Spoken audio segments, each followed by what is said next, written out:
प्रश्न अटैचमेंट को लेकर के है।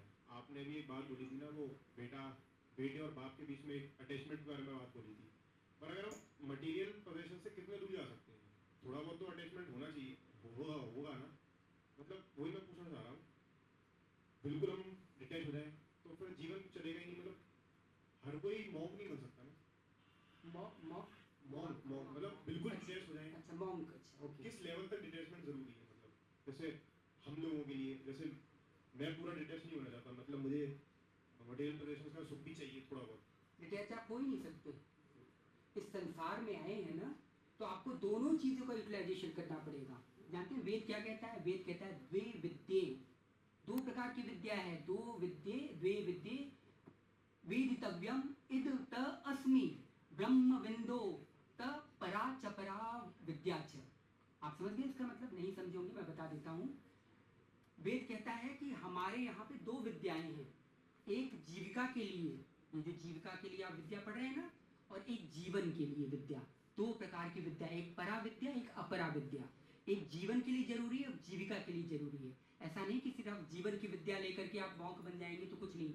जो मॉन्क होते हैं उनको भी जरूरत पड़ती है, उनको भी गाड़ी की जरूरत पड़ेगी, उनको वस्त्र की जरूरत पड़ेगी, भोजन की जरूरत पड़ेगी, विटामिन प्रोटीन्स न्यूट्रिएंट्स सब चीज़ों की आवश्यकता पड़ेगी। उनको भी बोलने की स्पीचेस की जरूरत पड़ेगी, उनको भी आपस में कम्युनिकेशन की आवश्यकता पड़ेगी, स्किल्स की भी उनको भी आवश्यकता पड़ेगी। यहाँ डिटैचमेंट की बात ऐसे हो रही है जैसे एक नर्स काम करती है ना हॉस्पिटल में, बहुत सारे बच्चे जन्म ले रहे हैं एक ही हॉस्पिटल में, क्या क्या क्या क्या सब बचाए हैं, ठीक है। अब नर्स का क्या काम है? नर्स बस ले रही है, हाँ ये लीजिए आपका बच्चा, ये अब टैग लगा दे रही है, उसके उस पर करके इधर उधर कर दे रही है।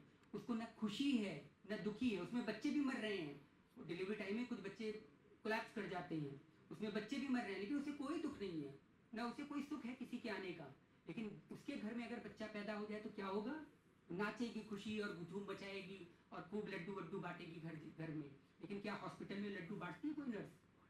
50 बच्चे पैदा होते हैं, 50 बच्चे मरते हैं, उसका कोई अटैचमेंट नहीं है उससे। बैंक के कैशियर को आपने देखा है काम करते हुए? बैंक में करोड़ों का माल आता है, रोज गिनता है, वो धर धर धर धर करके मशीन से गिनता है, उसे कोई सुख नहीं है, कोई सुख नहीं है जो आ रहा है कैश। लेकिन उसको वहां दुख मिल जाएगा, भले बैंक चाहे जल जाए लुट जाए, उसे कोई मतलब नहीं है। वो कहेगा वो चल गया, वो चलो, बल्कि खुश होगा कि चलो अब तो मेरा जो इतनी दूर 200 किलोमीटर या 80 किलोमीटर जाता था ब्रांच मेरी, अब मेरी ब्रांच में मुझे यहाँ पे वो मिल जाएगा, ये खुश होगा। और दुख भी वो कहाँ पे होगा? जहाँ उसकी सैलरी में, जहाँ उसे मिल रहा होगा 50,000 501 रुपए, अगर उसमें 2 रुपए कटे हो तो तुरंत मेल डालेगा, डियर बॉस, रिस्पेक्टेड बॉस, ऐसे ऐसे करके मेरे 2 रुपए क्यों कटे। उसका उसमें कोई अटैचमेंट नहीं है। ऐसे ही हमें अटैचमेंट नहीं रखनी है। हमें अटैचमेंट का मतलब समझ रहे हैं? अटैचमेंट का मतलब हमें सब चीज़ को यूटिलाइजेशन करना है। मैं भी यूटिलाइजेशन कर रहा हूँ, इसका भी यूटिलाइजेशन कर रहा हूँ, सब चीज़ों का यूटिलाइजेशन कर रहा हूँ, लेकिन अटैचमेंट नहीं करना। मतलब उसमें हमें इस तरह नहीं घुस जाना कि उसको हमें अपना ही मान लेना है, कि हमें अपने शरीर कर्ण के कवच कुंडल की तरह नहीं हो जाना कि शरीर से पूरा हो जाना तो जब वो निकाले तो बहुत उसे प्रॉब्लम पड़े। उस तरह नहीं, ऐसा कवच हो कि बस लगाया, जब निकालना हो तब निकाल करके रख दिया। और कर्ण के कवच कुंडल की तरह जो बॉडी से पूरी अटैच हो जाएगी, उसे क्या होगा? निकालने में बड़ी परेशानी होगी। तो हमें वही डिटैचमेंट रखना है। मैं किसी को छोड़ने को कुछ नहीं बोल रहा हूँ, वेद भी छोड़ने को कभी नहीं बोलता कि आप कभी कुछ मत छोड़िए, सब कुछ जरूरी है आपके साथ। ये वाली विद्या भी जो जीवन के लिए जरूरी है, जीवन के लिए क्या जरूरी है? आध्यात्म की विद्या जरूरी है, और जीविका के लिए वो भी जरूरी है। तो हमें दोनों की विद्या आवश्यक है।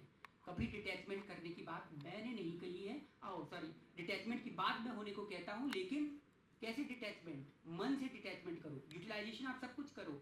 कमल देखा है आपने? कमल, नेलुम्बो ऑफिसिनेलिस देखा है? कमल, अरे भाई देखा होगा आप लोगों ने। कमल का फूल। हाँ कमल का फूल, कई लोगों ने नहीं देखा होगा, ठीक है, उनकी गलती है, बेचारे गांव गांव में नहीं रहे हैं। तो कमल का फूल क्या होता है? बिल्कुल किसमें होता है? कीचड़। कीचड़ में, कीचड़ में पैदा होता है। जब निकलता है कीचड़ से ही निकलता है, और जब खिलता है तो उस पर कीचड़ की एक बूंद भी नहीं रहती।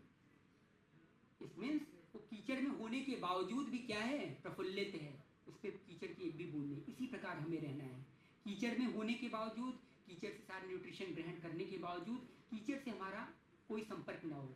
शिप देखा है? शिप कितनी हैवी शिप होती है, वाटर में कैसे तैरती है वो, लेकिन अगर वो शिप ने अटैचमेंट पानी से कर लिया उसने कहा आओ पानी आ जाओ मैं तुमसे गले मिलूंगी, तो सच में क्या होगा, डूब जाएगी वो। तो शिप की तरह बनिए, सिंकेबल तभी होगा वो क्या, जब वो पानी के अंदर बोलेगी कि पानी, लेकिन जब पानी के ऊपर रहेगी, पानी को अपने अंदर नहीं लाना है। हमारा मन भी इसी प्रकार रखना है, संसार में रहते हुए भी संसार को अंदर नहीं लाना है। शिप पानी पे चल रही है लेकिन पानी को अपने अंदर नहीं प्रवेश करने दे रही है, इसीलिए इतने टनों की जहाज, स्टील की शिप तैरती रहती है, लेकिन जैसे ही पानी का थोड़ा सा भी पोर्शन उसके अंदर प्रवेश करता है, it actually becomes a Titanic की तरह हो जाती है, जो जिसको कहा जाता था अनसिंकेबल वेसल, कहा जाता था ना उसको टाइटैनिक को। लेकिन क्या उसकी हालत हुई, बस यही, उसमें पानी अंदर आया। ऐसे ही संसार में जब हम रहें, अगर संसार हमारे मन के अंदर समाया या उसमें हमने अटैचमेंट किया, तो हम डिप्रेशन में जाएंगे और हम खत्म हो जाएंगे। हमें शिप की तरह रहना है, हमें कमल की तरह रहना है, लोटस की तरह रहना है, इसी प्रकार हमें बन के रहना। मक्खन की तरह, मक्खन देखा आपने, जब तक दूध में आप पानी डाल दो, आप दूध और पानी को नहीं अलग कर सकते, लेकिन उसको मक्खन आपने बना दिया, इसके बाद मक्खन को पानी में डाल दीजिए, चाहे कितना घोर पानी डाल दीजिए, मक्खन में पानी का कोई असर नहीं होगा, मक्खन तैरता रहेगा। तो मक्खन की तरह बनना है,